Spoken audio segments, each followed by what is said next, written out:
People, deluded, I'm back again. Quick one. Now, in relation to the transfer news, today's the same old stories, really and truly. You know, we're still linked with Aouar, we're still linked with Partey, we're still tussling with a Spanish or Italian team, depending on the day, for Dani Ceballos. Gabriel looks ever closer to completing his move to Arsenal, having landed in the country and beginning, you know, the processes of dotting the I's and crossing the T's, medicals, signing the paperwork, and all the other due diligence that goes into a transfer. So while it's not confirmed and everything can happen, it's fair enough to say, you know, Gabriel is probably 99.9% likely to be an Arsenal player. With that in mind as well, I've spoken about Gabriel at length, and we'll speak again at length when he's officially confirmed, which is hopefully this week. Hopefully Aubameyang's deal is confirmed this week as well, because that one's gone a bit quiet as well, just like the Partey stuff. What I like from Gabriel and his agent, now obviously if he has decided Arsenal is his club, I'm happy, and this is probably a bit of PR, but I'm happy that he's chosen that this is the right project for him. You know, he's gone away, him and his advisors, they've analysed all the projects or all the clubs interested in him, and if he's concluded that Arsenal is the place for him, then thank you very much, because he ties in with obviously what we want to do. He's only 22, he's a left-sided ball-playing centre-half. Arteta wanted something like that. There's resale value, there's the potential to be in a centre-half pairing for decades and stuff like that. That's what I like to hear. And you know, for me as well, it also, considering Edu and Arteta are getting sort of more control of the transfers, it's nice to see Arteta is able to convince players of his project, which I knew he was able to already. He's clearly been having a good effect on existing players, young and old. But bringing in players, especially finishing 8th, is a different thing, because, you know, I do believe, similar to Aubameyang staying, I believe everybody believes in Arteta. It's a case of if you believe in Arsenal and what we're trying to do long term. And, you know, again, it remains to be seen if we're going to return to the top 4, if Arteta's going to be given everything he needs and all the support. But just based off the backroom changes and the players coming in, you know, it seems that Arteta is getting what he needs to do. So that's going to, obviously, you're going to like that as a player sort of thing. So to hear Gabriel's agent say Arsenal was nowhere near the best proposal money-wise, Gabriel chose them over more lucrative offers because Edu convinced us of the project. It's 100% because of Edu, Gaspar and Arteta. And, you know, you've got Edu, former Arsenal man, now, you know, working behind the scenes. Nice to see he can convince of a project, because with Gabriel, you know, you probably have to sell him the project of this is how we'll develop you, and then obviously collectively, in your first year, collectively as a club, this is our aims. Next year, this is our aims. This is who we're trying to bring in. This is where we're trying to get long term, you know. These are all the things that swayed him. So for me to know Arteta and Edu are able to convince players, especially players that will never know the degree of interest, but we heard Man United and PSG, two clubs which can definitely offer him more lucrative wages and things and equal projects to us if we cut out the bias. In fact, PSG is a bigger project. So again, a bit of it, that might be PR, but I'm happy to hear that, really and truly. Elsewhere, people, Balogun, every day Balogun's got a next club to join. He's got a whole host of English clubs, Liverpool, Newcastle, Southampton. Apparently Stuttgart want him. For me, Stuttgart would be a fantastic choice for him. Obviously, Mislintat, he's doing a good job of using his ex-Arsenal contacts. He went and brought Mavropanos. I think Balogun would be a good signing. I think similar to Greenwood at Leeds, you know, he probably isn't going to play first team football straight away, but I think what Balogun needs is to be in and around that setup, training with the first team, playing with them little minutes here and there, and then obviously as he shows he's ready, he gets more minutes. And for Stuttgart, they've been promoted to the top league, and for Stuttgart as well, you know, the way the dynamic is with football, I'm sure everybody wants to keep all of their players, but selling players and keeping afloat is the name of the game.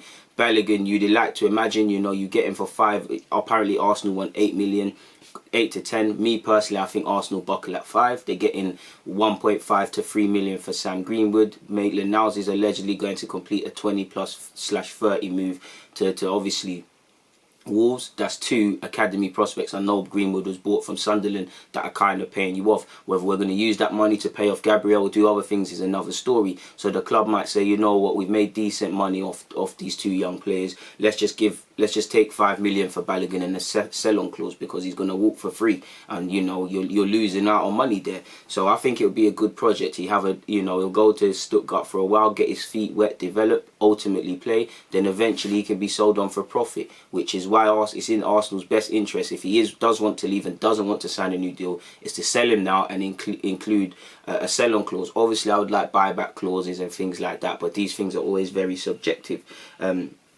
Hopefully, all I believe is Balogun needs to be selfish. I think if he genuinely believed, like Greenwood, I think if they genuinely believed they could have futures at Arsenal, they would have stayed.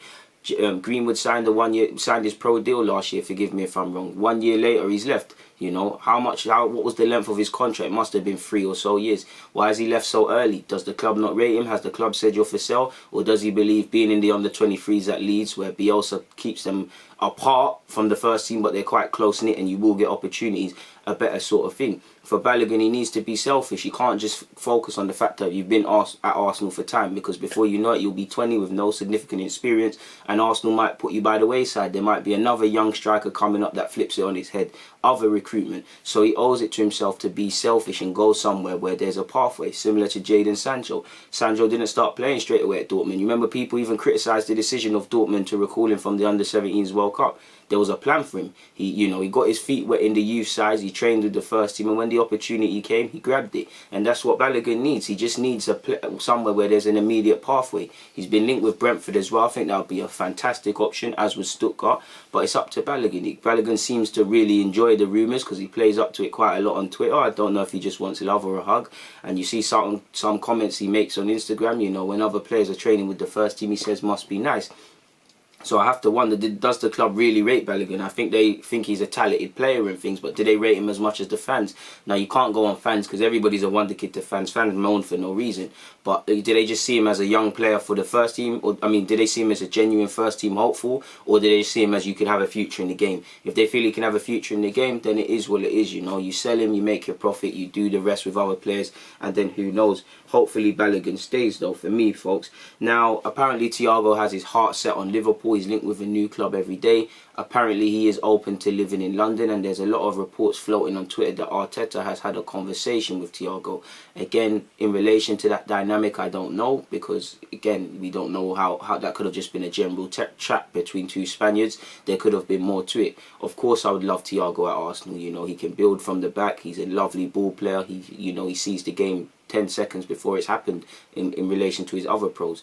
He's a very good player. Of course, if it's on ability alone, I'd take him at Arsenal. Why I don't believe this rumour, and again, I'd love to be wrong. Between him and Aouar, I'd love to be wrong and see these players come in. These are players that make me stand up and go, whoa. These are players that make me think we can break teams down when they stay 2 banks or 4.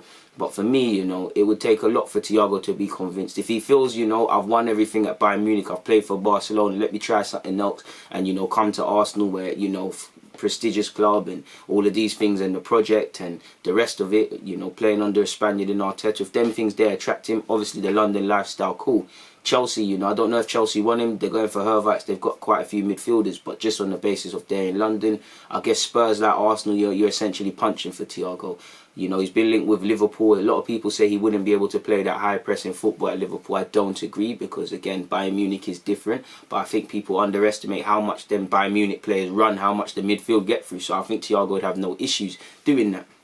A more interesting question would be, how does he set up in the Liverpool side? Because for me, I love him at the base, picking it up off the centre-halves and building moves. You'd arguably at Liverpool, when you've got Wijnaldum, who's box-to-box, you've got Fernandinho and you've got Henderson.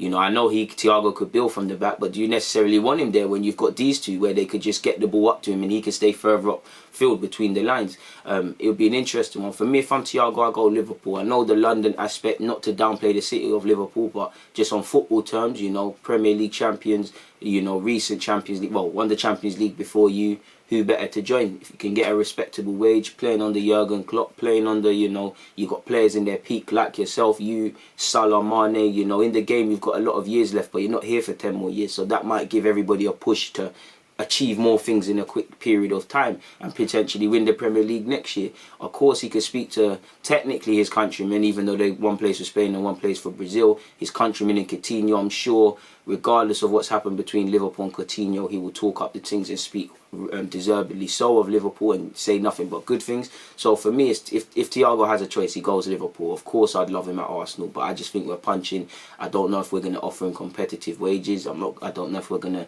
The transfer fee seems cool and it's a steal.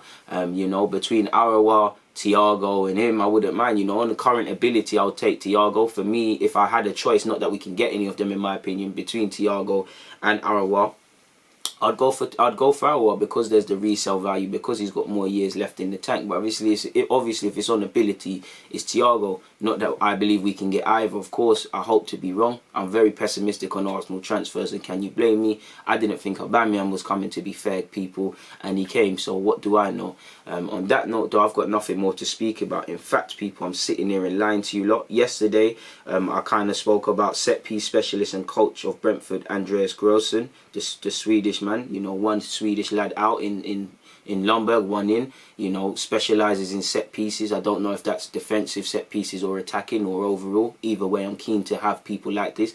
You know, while I haven't seen anything at the time of making this vid on Arsenal.com, a lot of people, and I meant to say it in the previous video, it's more or less done. Again, I don't like to say things are done until there's official confirmation, because you lot will go on Arsenal say, what are you talking about?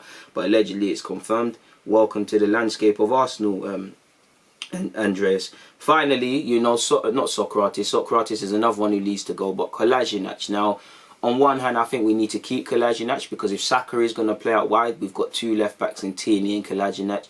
Tierney, I hope he stays fit from injuries, but if we go on last season, he did have some knocks and he weren't available. Kolasinac even had knocks. So, you know, there is a case to keep Kolasinac or have a backup fullback, especially if Maitland-Niles is going to keep it moving, someone who can play at right and left back or do a job there.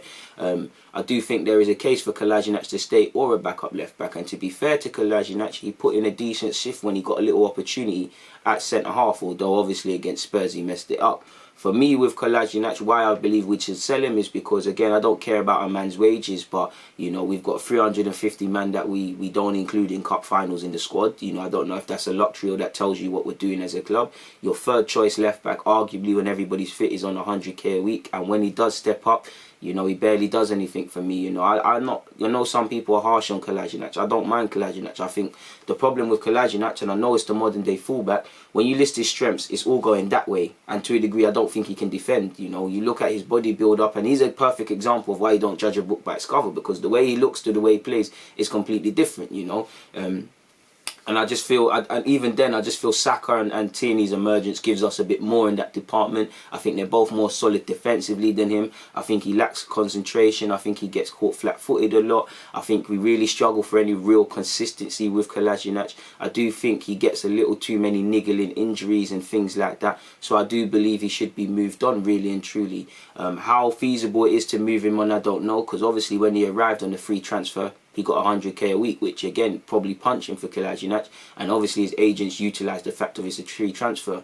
We were hearing, you know, one of the best fullbacks in Bundesliga and all of these things. And at a time he did show some consistency, but it just hasn't happened. You know, we're going to struggle to move him on. He's been linked with a move back to his old club Schalke, both in a loan and a permanent capacity. Apparently it's leaning towards more of a loan spell due to the fact of his wages and Schalke being unable and unwilling to, you know, take on all of those wages, which between Socrates, him, you know, and obviously Kolasinac and players like that, it's difficult. You've got average players on high wages. Nobody wants to consider giving a fee and doing that. So it could mean, you know, we get a long fee and we pay up some of his wages. But there are conflicting reports that say, you know, to suggest that he's close to moving or wide of the mark, and there's been no discussions and he's happy at Arsenal. Whether that's just tactics via management or whether that's legit, I don't know. I do think it could be worth keeping Kolasinac, but at the same time I would be open to moving him on. What fee you'd get, I'm not too sure. I'd love to say about 10-15 would be about right, purely because of the 100 bags a week. Like I would even be a bit reluctant to pay 10 to 15 million to Arsenal if I was a rival club or a club elsewhere and give him 100k a week. You know, he'd probably have to cut those wages. And is that a case of him just taking it on the chin, or is that a case of Arsenal supplementing those wages? I'm not too sure. Kolasinac has 2 years left on his deal, and, you know, like I said, he's not getting 100 bags elsewhere, people. So it could be worth staying for the next 2 years unless you're moved out, like a lot of people are going to do. Some reports, like I said suggest a move is wide of the mark. Some people have said he wants to move back to Germany for personal reasons. Now, I respect a man's privacy. I don't want to speculate whether that's family issues or other personal reasons. Again, this could just be speculation, but that's what it said.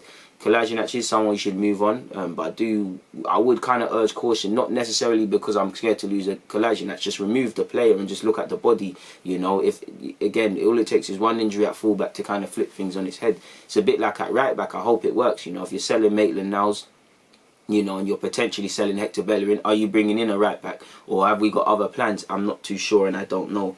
On that note, though, I've got nothing more to add, so I'm going to keep it moving, man. It's been a pleasure speaking to you guys, but for now, DG, I'm out.